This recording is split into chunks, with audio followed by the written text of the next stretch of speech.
Ever since I was a child, I was not too happy about being Russian.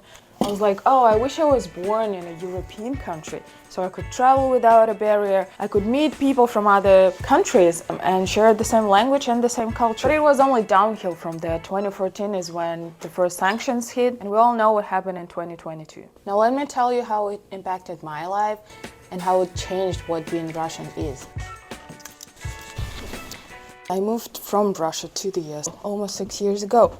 And some people would argue like, you don't know what being Russian is anymore because you moved so long ago. But it still changed even the experience of being Russian outside of Russia. Here's why.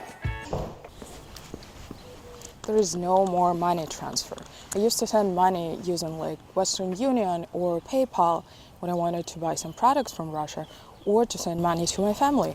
And you can't do this anymore because Visa and MasterCard cut off their service in Russia. So the only way to send money to Russia right now is to ask other people for exchange. You have to find a person who has Russian bank account and American bank account, so you can send him dollars and he would send it to your family in rubles, or he would pay for your goods and services, which is not as safe. Not being able to send money, it's not what really bothers me. What bothers me is that you feel like an outcast.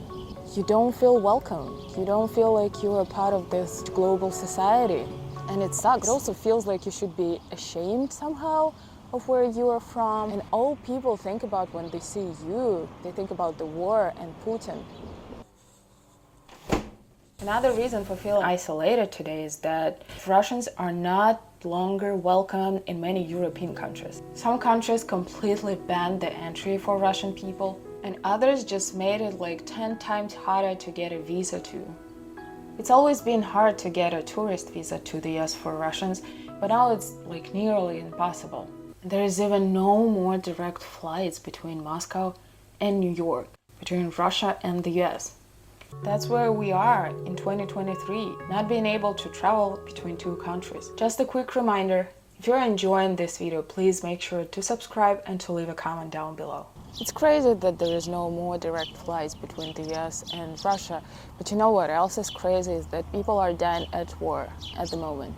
And not only people who wanted to be in the military, people are being drafted to die. And it makes many Russian people leave the country because they don't want to go to war. I do care about that as well, even though I'm a woman, and even if I was in Russia, I wouldn't go to war because women don't go to army in Russia. But I still have my family there, and I still have my friends there, and I don't want anyone to die. And it's also freaking sad to see people being refugees.